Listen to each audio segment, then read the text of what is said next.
এই যে দেখো 4000 টাকা দিয়ে শাড়ি কিনে আনছি, অনেক সুন্দর না? টাকা দিলাম 2000, 4000 দিয়ে শাড়ি কিনলে কি করে? মেয়েদের বুদ্ধি বলে কথা, আমরা সব করতে পারি। এক মিনিট, তোমার সাথে না মা গেছিল, মা কোথায়? শাড়ির দোকানে রাইখে আসছি, তুমি টাকা দিয়ে মাকে সারাই নিয়ে আসো।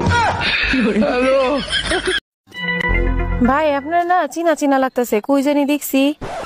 কই আর দেখবেন, মনে হয় টিকটকে দেখছেন। আমি টিকটক সেলিব্রিটি না। না না টিকটকে না, কই জানি দেখছি।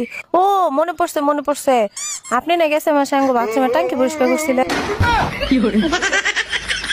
ভাবি, শীত তো চলে আইছে, এবার শীতে কি পরিকল্পনা করছেন? মার্কেট থেকে মোটা কম্বল কিনে আনবো, তারপরে নাকে তেল দিয়ে ঘুমাবো। ভাই তো বিদেশ থাকে, একা একা কম্বল গরম করতে পারবেন? ভাবি লাইনে আছে, আপনারে বলছে কম্বল গরম করে দিতে। Bye bye, tata, good bye.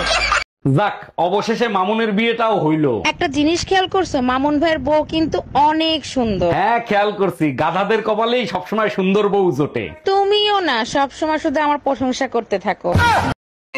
এই অনিল আমার কাছে টাকা পায়, বারবার করে ফোন করছে, বলে দাও তো আমি বাড়িতে নেই।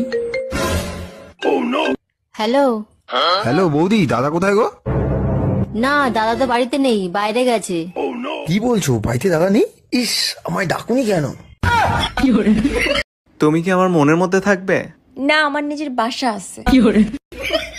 অরুণ ভাই, শুনলাম আপনি নাকি দুনিয়ার সব কাজ করতে পারেন, কথা কি সত্যি? সত্যি কিনা জানি না, তবে যে কাজই করি সাকসেসফুল হই। বলেন কি, তাই নাকি? তাহলে এক হাতে তালি বাজায় দেখান তো। আরে ভাবি, আপনি একবার মৌকা দিয়ে দেখেন, আমি বিনা হাতেও তালি বাজাতে পারি। ভাবি, আমার সোনা বউকে খুঁজে পাচ্ছি না, সে কি আপনাদের বাসায়? মন থেকে বলছি ভাই, আপনার মতো স্বামী যেন প্রতিটা মেয়ের ভাগ্যে জোটে। নিশ্চয়ই আল্লাহ আপনার দোয়া কবুল করবে। আরে ভাই, আপনার বউ তো 6 মাস আগে মারা গেছে, প্রতিদিন কেন জিজ্ঞেস করেন? বারবার শুনলে কলিজাটা জুড়াইয়া যায়। হ্যালো, আমি আপনার ছেলের স্কুল থেকে স্কুল টিচার বলতেছি। জি স্যার, বলেন, কোনো সমস্যা হয়েছে? না, কোনো সমস্যা নেই। আপনার ছেলে তো লেখাপড়ায় খুবই ভালো, শুধু মেয়েদের সাথে মেশে। এটা সমস্যা না, ছেলের বাপ ও আশেপাশে ভাবিদের নিয়ে থাকে। এটার সমাধান কি সেটা বলেন। এই, তুই লজ্জা করে না? হাঁটুর বয়সে একটা ছেলের সাথে প্রেম করিস? তোর যা মনে চাই তুই তাই কর, বিয়ে আমি মামুনরেই করব। আরে গাধা, ও তোর থেকে 5 বছরের ছোট। আরে তাতে কি হয়েছে, আমি 5 বছর পরে বিয়ে করব। দিয়া ভাবি, আপনার নামই শুধু দিয়া, আজ পর্যন্ত কিছু দিলেন না। আরে কি বলেন, আপনার ভাইকে 3 বেলা দিই, আপনি চাইলে আপনাকেও দিতে পারি। ও মাই গড, বলেন কি, তাই নাকি? তা ভাইজানদের 3 বেলা কি দিছেন? 3 বেলা খুন্তি দিয়া ছেকা দেই, আপনাকে দিব? Bye bye. এই যে নবাব সাহেব, সকাল সকাল কোথায় রওনা দিছেন? বাইরে যাচ্ছি ঠান্ডা হাওয়া খেতে। কাপড় চুপড় ধুয়ে যেখানে মন চায় সেখানে যাও। শোনো, পুরনো একটা কাহিনী বলি। নতুন একটা বেলুন কিনছি, এটা দেখো, তারপরে কাহিনী বলো। অনেক পুরনো কাহিনী তো ভুলে গেছি। কাপড় চুপুর কোথায়? টুম্পা, শীতের সিজন আসছে, পিঠা বানায় খাওয়াবা না? অবশ্যই খাবো, চালের গুঁড়া কিনে নিয়ে আইসো। জানো, আমাদের নানি দাদিরা ঢেকিতে চাল কুটে পিঠা বানাতো, তুমি পারো না? তোমার নানি দাদির থেকে ভালো কুটতে পারি। আরে তাই নাকি? তাহলে কুটে দেখাও। পরে তো আবার বলবা পুরুষ নির্যাতন করি। 3 ঘন্টা ধরে ঘরে বসে রয়েছি, কই গেছিলা তুমি? তুমিও তো সবসময় ঘুরতে যাও, আমি কি কখনো জিজ্ঞাসা করছি কই গেছিলা? 1 মিনিট। হ্যাঁ, এবার বলো, কই গেছিলা? পাশের বাড়ির ভাবির কাছে সায়া ব্লাউজের মাপ দিতে গেছিলাম। অরুণ ভাই, পানিটা একটু চেক করে দেখেন তো মিষ্টি কিনা। আরে ভাবি, এইটা কোনো ব্যাপার নাকি? এক্ষুনি টেস্ট করে দেখাচ্ছি।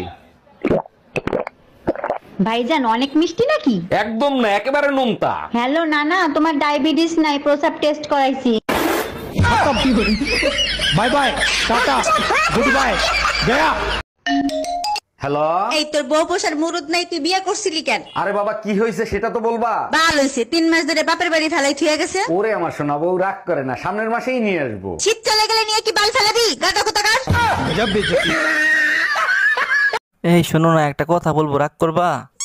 না, বলো কি বলবা। আজকে না তোমার ব্যাগ থেকে 500 টাকা নিছি আমি। তো কি হয়েছে, আমার টাকা তোমার টাকা কি আলাদা আছে?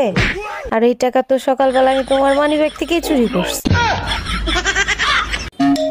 বারবার কেন ফোন দিচ্ছ? বলছি না আমি তোমার সংসার আর করবো না। এই কথাটা শোনার জন্যই বারবার ফোন দেই। কোন কথাটা শোনার জন্য? এই যে বলো না, তোমার সংসার আর করবো না, শুনলে কলিজাটা জুড়াইয়া যায়। কালকেই আসতেছি মাকে সাথে নিয়ে তোর কলিজায় আগুন ধরাইতে।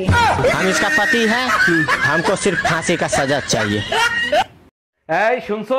না আমি কানে শুনি না। আমি কেন, আমার বাপ দাদা 14 গোষ্ঠীরও কেউ কানে শুনে না, কিন্তু আমি যদি কিছু বলি তোর বংশ সবাই শুনে, তোর বাপ শুনে, তোর মা শুনে, তোর ভাই শুনে, তোর বোন শুনে, এমনকি তোর বাসার কুত্তারা পর্যন্ত শুনে, শুধু আমি শুনি না। हम इसका पति है, हमको सिर्फ फांसी का सजा चाहिए।